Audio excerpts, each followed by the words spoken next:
Muy buenos días. Para mí es un gusto presentarles aspectos generales sobre el primer tema que estaremos revisando en el curso.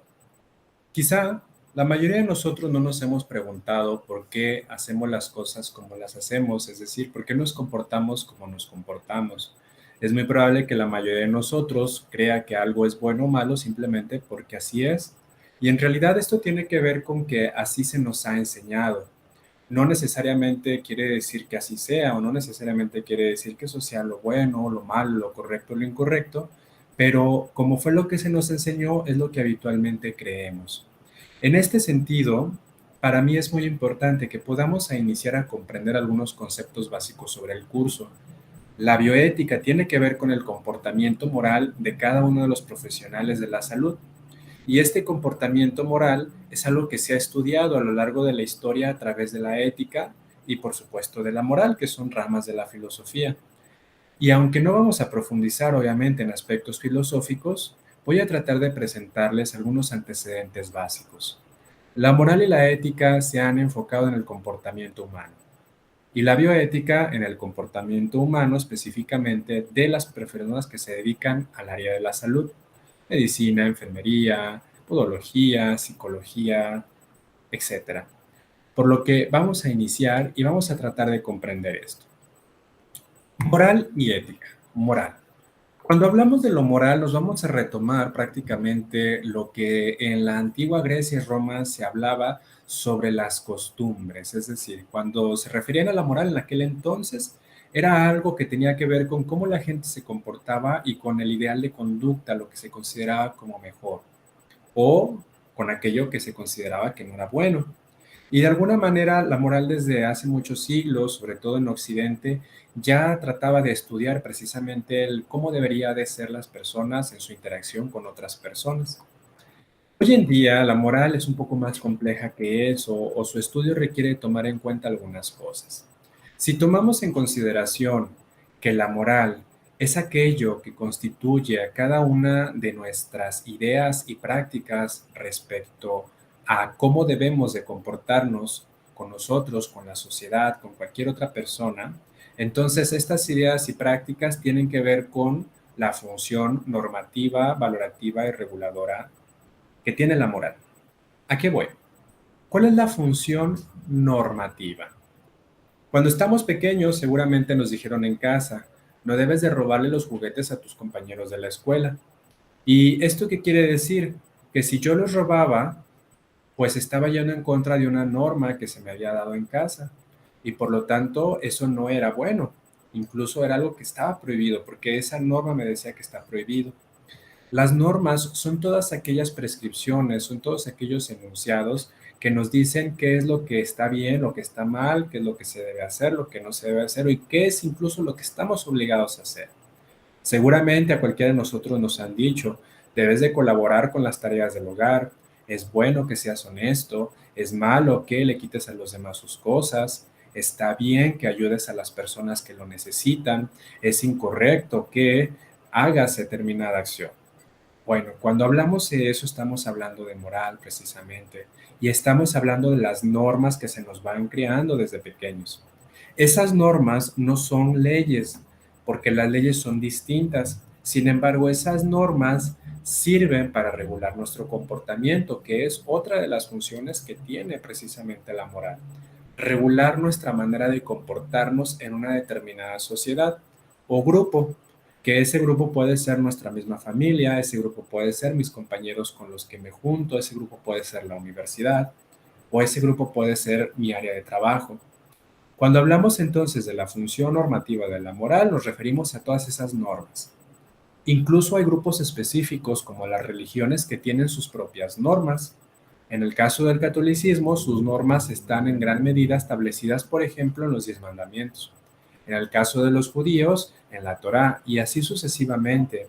Cada grupo establece sus normas de comportamiento.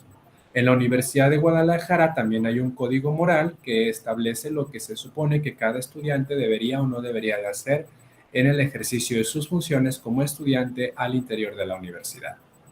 Por ejemplo, no deben de utilizar ChatGPT para sustituir sus capacidades. Ejemplo, si yo hago una tarea y solamente la hago a través de ChatGPT, entonces no estoy como tal elaborándola, estoy dejándola que alguien más la elabore y eso podría representar incluso una falta a la integridad académica. Por poner un ejemplo, la función normativa entonces son todas las normas que se nos dicen o que leemos de lo que debemos o no debemos hacer, que lo que está bien o lo que está mal. La función valorativa es precisamente que cada una de esas normas establece cómo debemos comportarnos y nuestro comportamiento, por lo tanto, puede ser juzgado. En realidad, constantemente nuestro comportamiento se juzga. Y ese juicio que establecemos de cómo somos o de cómo son los demás es la función valorativa de la moral. Si ustedes van por la calle y observan a alguien que está robando algo, ustedes seguramente lo juzgarán como una persona mala, como un ratero, y etiquetarán a esa persona. Si ustedes, por ejemplo, no le dicen la verdad a sus papás y sus papás se dan cuenta que les están mintiendo, entonces sus papás van a juzgarlos como mentirosos y les pondrán esa etiqueta. La función valorativa tiene que ver con el juicio que establecemos de los comportamientos que otra persona tiene o incluso nuestros comportamientos. ¿Es bueno, es malo, es deshonesto, es honesto, es responsable o no? Y la función reguladora, como lo mencionaba hace unos momentos, tiene que ver con que esas normas que se nos enseñan, que si nosotros las cumplimos se nos va a juzgar de manera adecuada o si no las cumplimos se nos va a juzgar de manera negativa, influyen mucho en cómo nos comportamos. Si a mí me dice, tienes que respetar a tus personas que son adultos mayores y que se relacionan contigo, y entonces yo los trato con respeto, por ejemplo, a mis abuelos, entonces quiere decir que se está cumpliendo la función reguladora de la moral, estoy haciendo lo que se espera que haga, está regulando mi comportamiento. Si a mí me dicen no tienes que mentirle a los demás y yo soy honesto, entonces se está regulando mi comportamiento esa moral. La moral tiene que ver con enunciados y prácticas. ¿Qué son los enunciados y qué son las prácticas? Bueno, los enunciados son todas esas normas que a veces no las leemos, a veces no las aprendemos porque nos las enseñaron de niños y seguimos creyéndolas como una verdad absoluta de que algo es bueno o malo. Y las prácticas justamente tienen que ver con lo que hacemos a partir de eso que se nos enseña que está permitido, que está prohibido o incluso que está obligado a hacerse. Ahora, hay algo bien interesante. Toda afirmación moral intenta superar el punto de vista individual. Si a mí me dicen, no debes matar, aunque es algo que me lo están diciendo a mí de manera individual, entiendo que es una afirmación que aplica para mí, para ti y para todos. Es decir, no se refiere a alguien en particular, se refiere a algo que es universal hasta cierto punto. Y habitualmente creemos que lo bueno o lo malo, lo que debemos de hacer o lo que no debemos de hacer es algo que todo el mundo lo entiende y que todo el mundo va a hacerlo de la misma manera que nosotros, porque así es como se nos crea nuestra identidad y nuestra estructura moral, aunque en realidad no necesariamente es así, porque la moral, las normas morales, los juicios morales y las prácticas asociadas al comportamiento humano en el ámbito moral cambian de un lugar a otro. De hecho, esto lo vamos a analizar en la siguiente imagen. Podemos observar en su pantalla al lado izquierdo una serie de mujeres y niños. Las mujeres, como pueden ustedes verlo, están cubiertas en la mayor parte del cuerpo.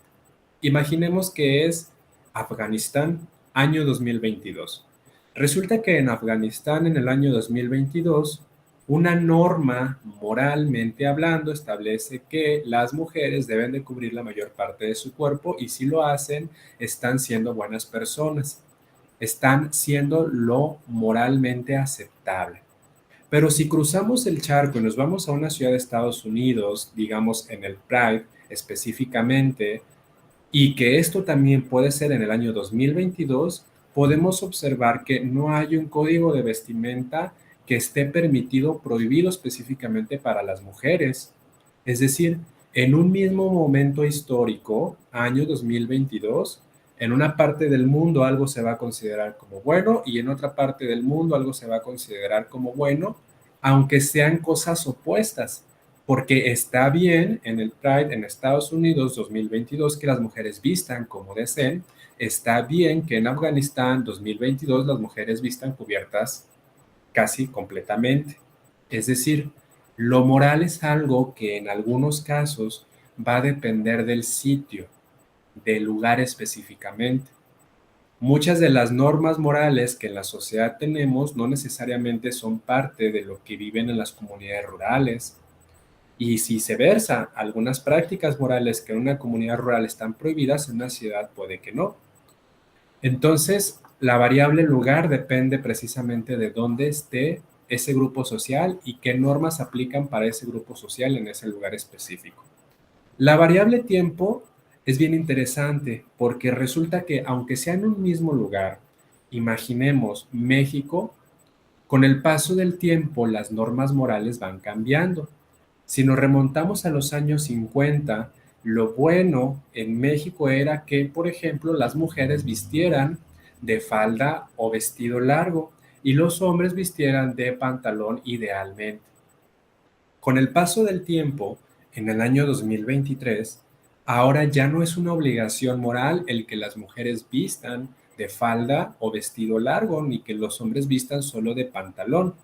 Ahora existe una multiplicidad de opciones sobre cómo vestir y que está bien y que puede ser aceptable moralmente hablando, porque lo moral cambia con el tiempo, no es estático y aunque a veces creemos que hay ciertas cosas que siempre van a ser iguales, en realidad todo está en constante transformación.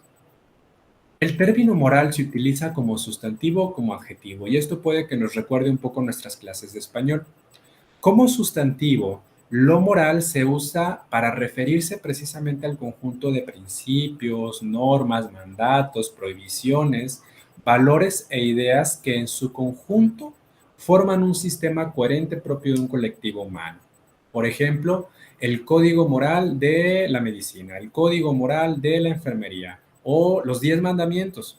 Cada una de esas tres cosas son un conjunto de normas que generan un sistema coherente propio de un grupo social, o el código moral de los Boy Scouts, o el código moral de determinada asociación.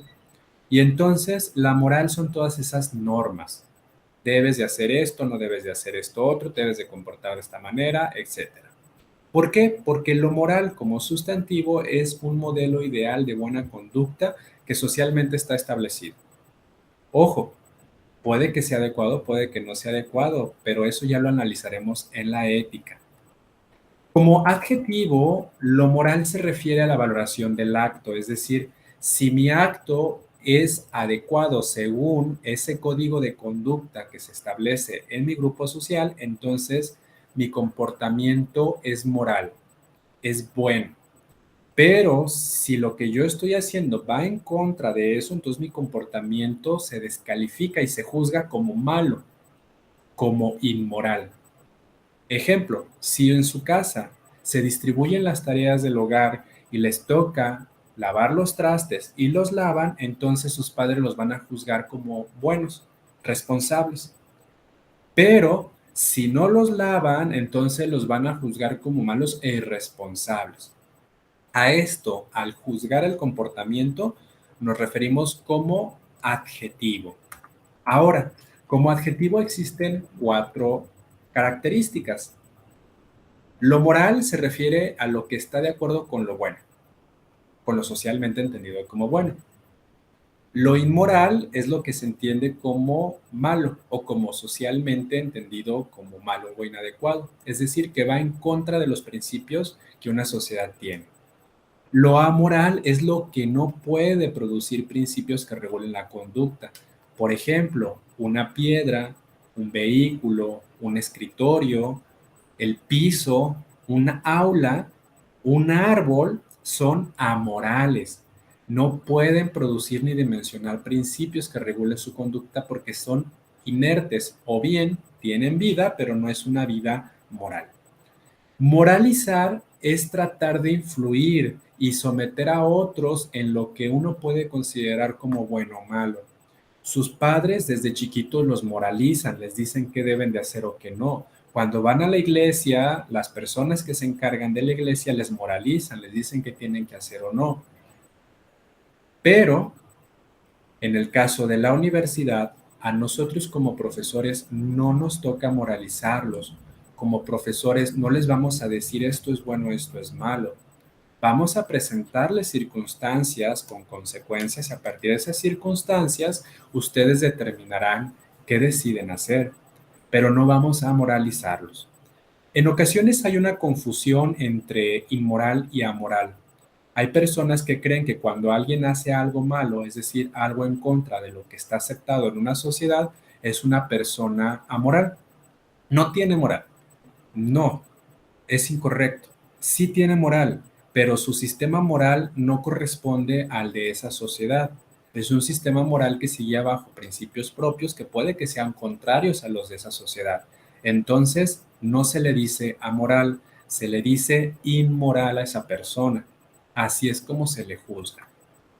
Ahora bien, la moral vimos que es algo que hasta cierto punto es muy individualizado y hasta cierto punto a veces se comparte entre determinados grupos sociales, pero va cambiando según la época, va cambiando según el lugar en donde estemos. ¿Qué es la ética? Tradicionalmente se ha visto a la ética como el estudio de la moral y ciertamente tiene que ver con eso. En origen de las raíces griegas ethos y ethos significaba principalmente algo que tenía que ver con los hábitos en las personas, con cómo se comportaban y cómo esos hábitos tendían a darles una mayor cualidad social. Eran hábitos virtuosos o eran hábitos incorrectos. Es decir, también tenía que ver con las costumbres. Pero esto a lo largo del tiempo. Hoy en día, el ethos lo vamos a entender de una manera más compleja.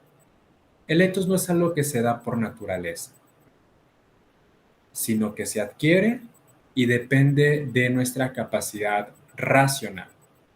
Cuando hablamos de lo moral, pues simplemente nos lo enseñan y lo podemos repetir a lo largo de nuestra vida mil y un veces sin cuestionarlo. Y está bien porque a nivel moral las cosas son así, simplemente se aprenden y se repiten. No debes de mentir, no miento, ok, estoy haciendo lo que me dijeron.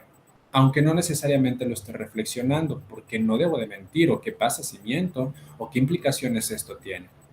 Bueno, ethos o ética, que es el término contemporáneo, se utiliza para hablar del análisis del conjunto de actitudes, creencias morales y formas de conducta, tanto de una persona como de un grupo. Es decir, la ética analiza de qué manera nos comportamos. No nada más es que nos comportemos de una forma ya, sino por qué. Entonces, la ética se construye a través de la razón, y bueno, como es una rama de la filosofía, depende de los métodos de la filosofía. Que no se preocupen, no vamos a entrarle a eso. La ética pretende desplegar los conceptos y los argumentos que nos ayudan a comprender esta parte moral de los seres humanos. ¿Por qué se considera una determinada sociedad que lo bueno es que los hijos se hagan cargo de los padres cuando son personas adultas mayores? ¿O por qué en una sociedad se considera que es malo, por ejemplo, el aborto? Y entramos ya a temas de bioética. ¿O por qué en una sociedad se considera que es aceptable el aborto? Bueno, la moral es muy limitada en el sentido de que simplemente aprendemos algo y lo repetimos y ahí nos quedamos. La ética nos ayuda a analizar el por qué tendría que ser de una u otra manera y cumple con tres funciones. La función de aclarar qué es lo moral, cuáles son sus rasgos específicos. Aclara. La función de fundamentar la moral, le da sentido por qué. ¿Por qué tenemos que ser honestos, por ejemplo, a la hora de interactuar con nuestros pacientes?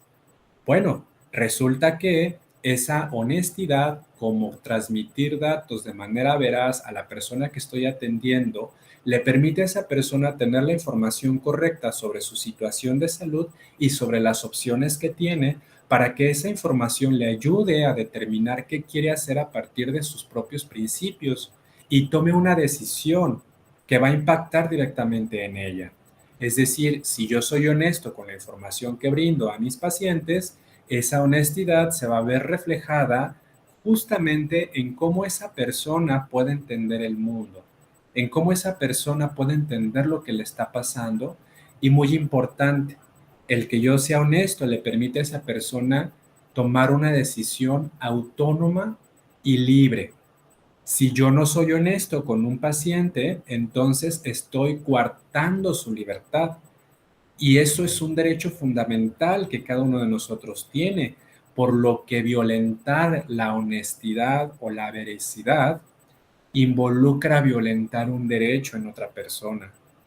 Entonces, aquí ya estoy fundamentando por qué tengo que decir la verdad o por qué tengo que ser honesto. No simplemente porque me dijeron, tienes que ser honesto con tus pacientes y ya, sino porque entiendo que el ser honesto es una forma de respetar esa autonomía que la persona pueda elegir libremente, de respetar sus derechos y, en último término, en general, de respetar su dignidad como ser humano. Y entendiendo que esa dignidad es el valor propio que tiene y que yo también tengo y que me pone en una situación de iguales, resultaría inadecuado mentirle porque entonces estaría tratándola de una manera inferior. Y esto es contrario a la idea de que precisamente todos somos iguales y tenemos la misma dignidad. En este breve ejercicio que acabo de hacer, establecí una serie de fundamentos que nos ayudan a comprender precisamente el por qué se considera que un comportamiento tiene que ser de tal o cual medida a partir del análisis ético. Por último, la función de aplicar es cómo este fundamento, cómo este análisis o argumento ético puede llevarnos a, precisamente, darle un sentido a las actitudes humanas. La ética aplicada, por su parte, es una forma de ética, pero aquí ya atiende específicamente las controversias o los problemas morales que surgen al interior de cada una de las profesiones. Para poder analizar las decisiones que se pueden tomar y tratar de entender cuál es esa mejor decisión que vale la pena ser tomada en un caso en específico. La función es deliberar. ¿Qué significa deliberar? Llevar a cabo un análisis argumentado sobre un curso de acción, sobre una manera de proceder frente a una situación concreta.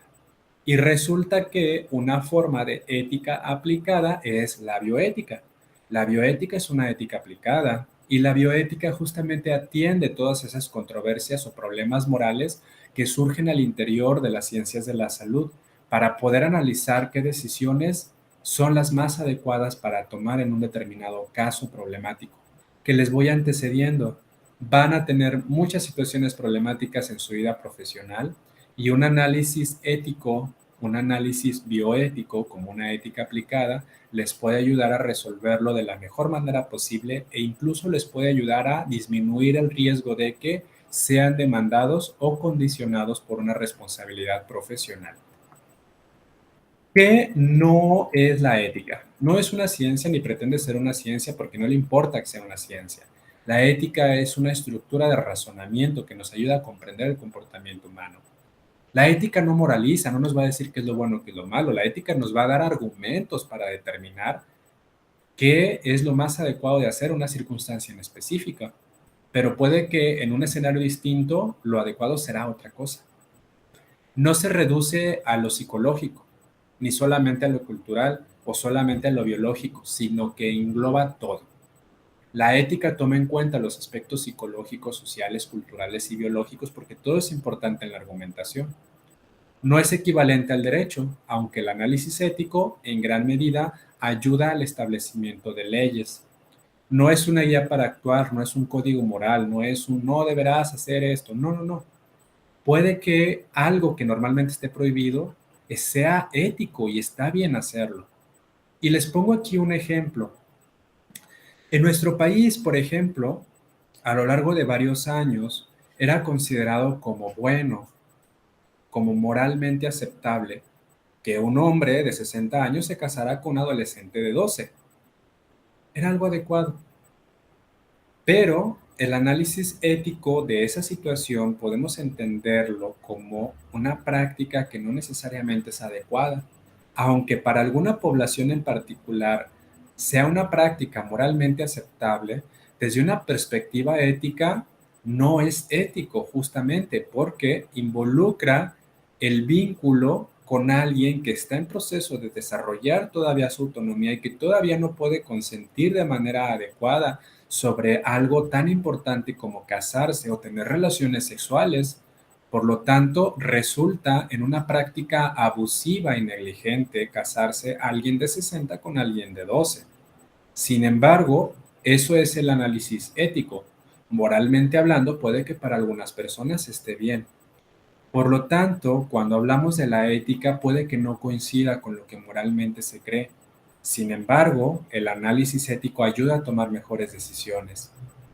No es subjetiva, la ética es objetiva porque toma en cuenta muchos parámetros importantes a la hora de establecer una práctica adecuada o no. Y no es algo que se da por naturaleza. Lo ético no es lo que así funciona la naturaleza, porque en realidad lo natural ya no existe. Y esto es algo que iremos analizando conforme pase el curso. Todo está en constante transformación y cambio a partir de la interacción que los seres humanos tenemos. Lo natural, por ejemplo, es que surjan enfermedades y que nos moramos como consecuencia de esas enfermedades. Y lo antinatural es, por ejemplo, utilizar medicamentos para las enfermedades. Entonces, las ciencias de la salud son prácticas antinaturales y está bien, porque la vida no es como se supone que debería de ser, la vida es como la vamos construyendo y así funciona. Entonces, espero que con esto pueda quedar claro que la ética y la moral no son iguales.